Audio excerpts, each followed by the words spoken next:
नमस्कार, मैं राजकमल और आप देख रहे हैं मीडिया दर्शन। अभी हम पटना के गांधी मैदान में हैं। गांधी जी के मूर्ति के जस्ट नीचे ही हैं। हमारे पीछे जो है ये बीएड के अभ्यर्थी हैं। बड़ी उत्सुकता के साथ ये गुरुजी बनने वाले थे, फॉर्म भी भर दिए थे, लेकिन अचानक फैसला आता है कि ये प्राथमिक विद्यालय के शिक्षक नहीं बन पाएंगे। फिर भी परीक्षा ली जाती है, बीपीएससी के ये परीक्षा देते हैं। बीपीएससी परीक्षा देने के बाद जो चेयरमैन है अतुल प्रसाद का आता है निर्णय कि आप लोग परीक्षा दीजिए, परीक्षा फल की चिंता मत कीजिए। हालांकि पिछले दिनों अब निर्णय आता है कि इनका परीक्षा फल प्रकाशित नहीं किया जाएगा, जिसके बाद से ये काफ़ी गुस्से में है। क्या कुछ कह रहे हैं, कि क्या मांगे, हम इनसे सीधे जानने की कोशिश करेंगे। क्या नाम है आपका? जी सर, मेरा नाम नीतीश कुमार है। क्या मतलब क्या मांगे आप लोगों को? सर मेरा मांग एक ही है सरकार से कि मतलब हम लोग साथ में एग्जाम दिए हैं तो साथ में रिजल्ट प्रकाशित होना चाहिए, बस एक ही मांग है सर। अच्छा, तो लेकिन कहा जा रहा है कि आप लोग तो सुप्रीम कोर्ट का फैसला आया है कि आप लोग प्राथमिक विद्यालय शिक्षक बनने के पात्र नहीं हैं। सर सुप्रीम कोर्ट में ऐसा कुछ भी जजमेंट नहीं दिया है कि बीएड को बाहर किया जा रहा है। और दूसरी बात ये भी है कि सुप्रीम कोर्ट बिहार को पार्टी भी नहीं बना रहा है। और इसके बाद जो बिहार जो प्रक्रिया चल रहा है उसमें कोई वो कमेंट भी नहीं कर रहा है। तो सर सुप्रीम कोर्ट में कोई ऐसा जजमेंट नहीं है कि बिहार बीएड को बाहर किया जा रहा है सर। लेकिन सुप्रीम कोर्ट का फैसला तो पूरे देश के लिए मान्य होता है। सुप्रीम कोर्ट पूरे देश का सर्वोच्चतम न्यायालय है, तो उसका फैसला मतलब कैसे बिहार पे लागू नहीं होगा?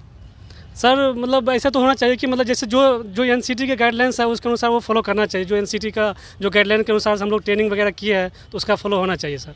सर बहुत ही सिंपल सी बात है सर कि जिस दिन आप कोई नया कानून बनाते हैं या किसी नियम को आप बोलते हैं कि ये सही नहीं है, गलत नहीं है, उस नियम के तहत आप जो पहले काम कर चुके हैं वो उस नियम के तहत जो काम अभी चल रहा है उसको आप बाधित नहीं कर सकते हैं। तो अभी आप जैसे कि सवाल किए कि सुप्रीम कोर्ट का निर्णय सर्वमान्य है, बिल्कुल सर्वमान्य है, हम भी मानेंगे इस बात को। लेकिन जब विज्ञापन आया, जब हम परीक्षा दिए और जब सारी चीज़ें हमारी पूर्ववत हैं, इस निर्णय से पहले का सारा चीज़ है, तो फिर इसको उस चीज़ से इफ़ेक्ट क्यों किया जाए, इसको प्रभावित क्यों किया जाए? कौन प्रभावित कर रहा है, कौन फंसा रहा है? फंसाने का देखिए स्पष्ट रूप से हम किन्हीं पे आरोप नहीं लगा रहे हैं, बस ये एक हवा बना दिया जा रहा है कि इसको हम बाहर कर रहे हैं, उसको हम अंदर कर रहे हैं और रिजल्ट हम कुछ इस तरह से दे रहे हैं। तो इसका कोई रिटन प्रूफ हमारे पास अभी नहीं है सर। सिंपल सी बात है, अगर ऐसा कुछ है तो आप अपने ऑफिशियल साइट पे इसको आप डालिए कि हम ऐसा करने जा रहे हैं, उसके बाद ही हम कुछ करेंगे ना। तो सिर्फ ये जो बात जो ह्यूमर बन रहा है कि बीएड वाला उसमें नहीं है, बीएड वाला उसमें नहीं है, तो ये सिर्फ और सिर्फ एक षड्यंत्र हो रहा है सर, जिससे कि बीएड वाला हतोत्साहित हो जाए, वो अपना हक न मांगे और पूरा का पूरा हिस्सा एक लोग को मिल जाए। आपने अभी बड़ी बात कर दी, षड्यंत्र किया जा रहा है। कौन है इसके पीछे? षड्यंत्र के पीछे तो वही लोग होंगे सर जिनको डायरेक्ट इससे बेनिफिट है। और बेनिफिट किनको है, अब इस जो निर्णय है उससे सीधे बेनिफिट किसको है, अब हम ये डायरेक्ट क्या बोले, लेकिन बोलना पड़ेगा डीएलएड वाले को बेनिफिट है।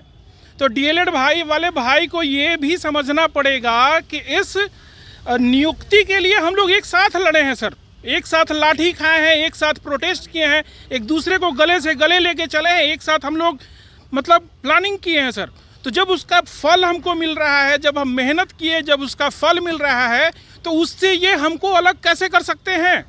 स्पष्ट रूप से बात मेरा यही है कि जब हम हर तरह से तुम्हारे साथ थे, जब हम हर तरह से तुम्हारे एकदम क्लोज थे, एक साथ हमने एक ही विद्यालय से, एक ही महाविद्यालय से पढ़ाई की, ये अलग बात है कि तुम्हारा सर्टिफिकेट डिप्लोमा का है, मेरा सर्टिफिकेट ग्रेजुएट का है, लेकिन हमने एजुकेशन एक जगह से लिया, एक ही शिक्षक ने हमको पढ़ाया, तो आखिर तुम हमको कैसे अपने हिस्से से अलग कर रहे हो? मेरा क्वेश्चन यही है। और जो ये लोग एक बहाना बना के चल रहे हैं कि सुप्रीम कोर्ट का निर्णय ये आया, सुप्रीम कोर्ट का निर्णय आया, तो हमको भी पता है कि निर्णय आया, और वो निर्णय कब आया ये मेन मुद्दा है सर। ये निर्णय जब आया उस समय से आप इसको प्रभावित कीजिए ना। आगे जो आप वैकेंसी ला रहे हैं उसमें आप बीएड वाले को मत भर्ती कीजिए प्राइमरी में, उसके लिए हम कुछ कहेंगे तब आप बोलिएगा। लेकिन अभी जो व्यक्ति, आप ये भी समझ लीजिए सर कि बीएड का एग्ज़ाम देने के टाइम में हम लोग को कितना डिमोरलाइज किया गया। एग्ज़ाम के डेट में कभी भी प्रतिभागी को ये नहीं बताया जाता है कि तुमको एग्ज़ाम से हम बाहर कर सकते हैं, सोच रहे हैं ऐसा हो सकता है, तो सोचिए कि वो एग्ज़ाम देने वाला व्यक्ति क्या समझेगा, क्या सोचेगा। सरकार से कितनी उम्मीद है? सरकार से बहुत उम्मीद है सर। सरकार इस पे बोली भी, ऐसा नहीं है कि हमारा पक्ष सरकार नहीं रख रही है। बोलने को तो सरकार पिछले कई सालों से बोल रही, सत्ता पक्ष हो विपक्ष हो। नहीं, वो सालों की बात तो हम नहीं करेंगे, लेकिन अभी कुछ समय पहले इन्होंने बोला कि हम अपने महान्यायविद जो हैं, जो इनके लीगल एडवाइज़र हैं, उनसे ये कंसल्ट करके कानूनन रूप से जो मतलब उचित होगा वो ये स्टेप लेंगे। अभी फ़िलहाल यही बात है सर। कब तक? अब कब तक तो वही बताएंगे, कब तक वो निर्णय लेंगे। अब इसके लिए तो हम अभ्यर्थी हैं, हम एग्ज़ाम देने वाले हैं, हमको अब रिज़ल्ट चाहिए सर। एग्ज़ाम के बाद हमको रिज़ल्ट चाहिए, और ये हम कतई नहीं मानेंगे कि एक का आप रिज़ल्ट दीजिएगा, एक का आप रिज़ल्ट नहीं दीजिएगा। अगर रिजल्ट आपका रोक दिया जाता है, नहीं दिया जाता है, तो अगला कदम क्या होगा आपका? अगला कदम तो बिल्कुल अपना हक मांगने का होगा। वो हक हर तरह से मांगा जाएगा, ऑन ग्राउंड मांगा जाएगा, ऑन रोड मांगा जाएगा, विद द लॉ मांगा जाएगा और विद द एक्शन माना जाएगा।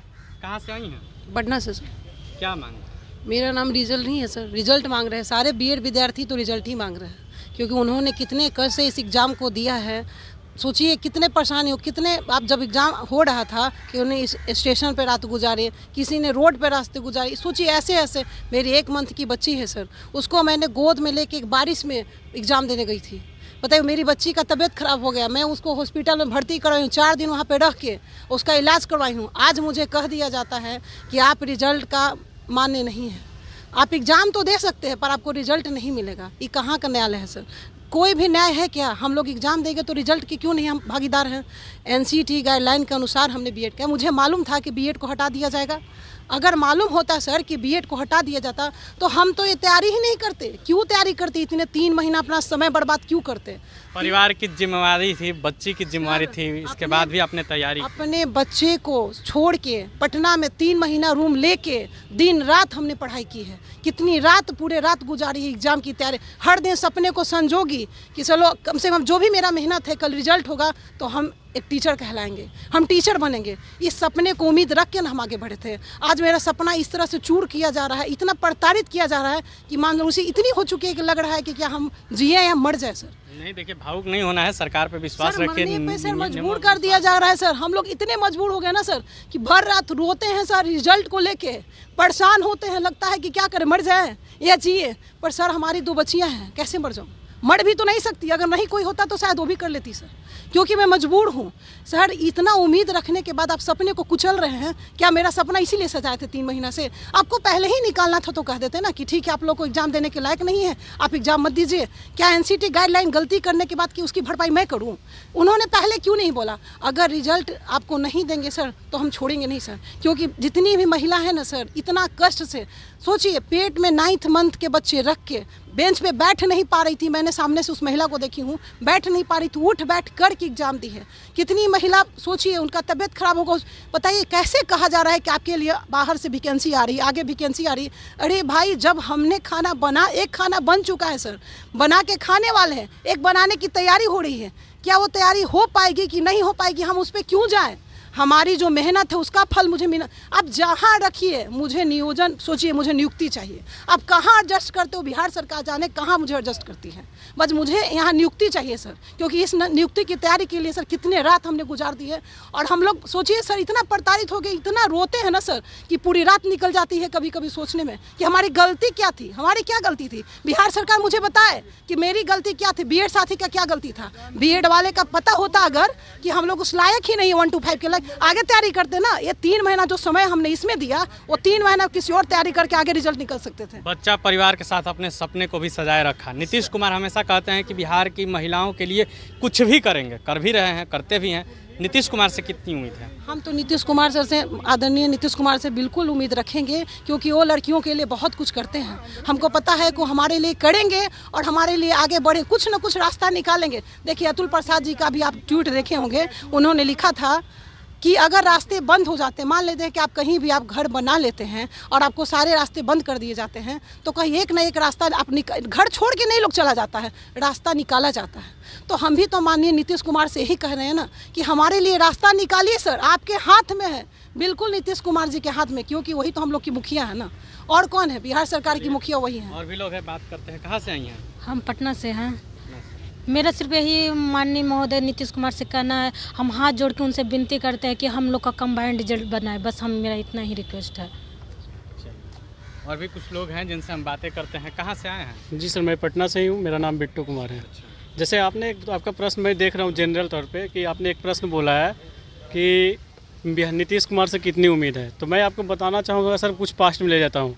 2011 का साल याद कीजिएगा, ना उस समय बीएड था ना डीएलएड था, याद कीजिएगा। उस समय सिर्फ इंटर और ग्रेजुएशन था, उसको भी सरकार ने मौका दी। तो मैं इतना ही चाहता हूँ कि अगर राज्य सरकार चाहे, नीतीश कुमार चाहे, तो हमें भी रख सकती है। और सुप्रीम कोर्ट के एक वर्डिक्ट लिखा हुआ उसमें कि राजस्थान हाई कोर्ट को उसने लताड़ा भी है सुप्रीम कोर्ट ने कि आपने मौका क्यों नहीं दिया। तो हमें सरकार ने मौका दी, परीक्षा ली, हमें बस रिजल्ट दे, कंबाइंड रिजल्ट दे, बस इतना ही आग्रह है। तो सरकार के पास खुला हुआ ऑप्शन है सर। होने मैं मधुबनी से आया हूँ, तो यहाँ पे तो बहुत सारी चीज़ें कवर करने की है। एक तो पहली गलती तो एनसीटी का है, जो अभी तक क्लियरली नहीं बता रहे हैं। अगर वो हमारे फेवर में नहीं दे रही है कि बीएड बाहर हो गया है, तो गलती तो आपने करा था जब स्टार्टिंग में 2018 में आपने गजट लेके आया था कि आपके पास ऑप्शन है कि 6 महीने का ब्रिज कोर्स करें, उसके बाद आप जैसे डीएलएड है वैसे आप भी हो जाएंगे। तो एनसीटी की गलती एज अ बीएड हम क्यों सफ़र करें, है ना। हमारी तो उसमें कोई गलती नहीं है। और रही बात सुप्रीम कोर्ट का जो डिसीजन आया, उसमें कहीं भी ये नहीं लिखा हुआ कि इसमें बिहार सरकार मतलब इसमें पार्टी है ना। जब बिहार सरकार तो क्लियरली लिखा हुआ कि पार्टी नहीं है, तब तो बिहार सरकार को समझ जाना चाहिए कि वो भी एक इंडिकेशन है कि आप इसको बहाली को आप कर सकते हैं, है ना। उसमें आप यहाँ पे भी कंबाइन उनको जो शिक्षा विभाग के द्वारा यहाँ पे देखा जा रहा है कि उन्होंने कहा कि नहीं, कंबाइंड रिजल्ट हम नहीं देंगे, जो कि बिल्कुल ही गलत है। ये तो बेसलेस है ना। बीएड वालों के लिए ऑप्शन है, लेकिन जानबूझ करके उलझाया जा रहा है। हाँ, उलझाया जा रहा है, जबकि उसको सुप्रीम कोर्ट में कहीं क्लियरली ये नहीं लिखा हुआ है कि भाई हम आप ये जो डिसीजन है वो बिहार सरकार पे भी लागू होगा। उन्होंने कहा, इस पर मैं कमेंट नहीं करूँगा, बट मैं आपसे उम्मीद करता हूँ।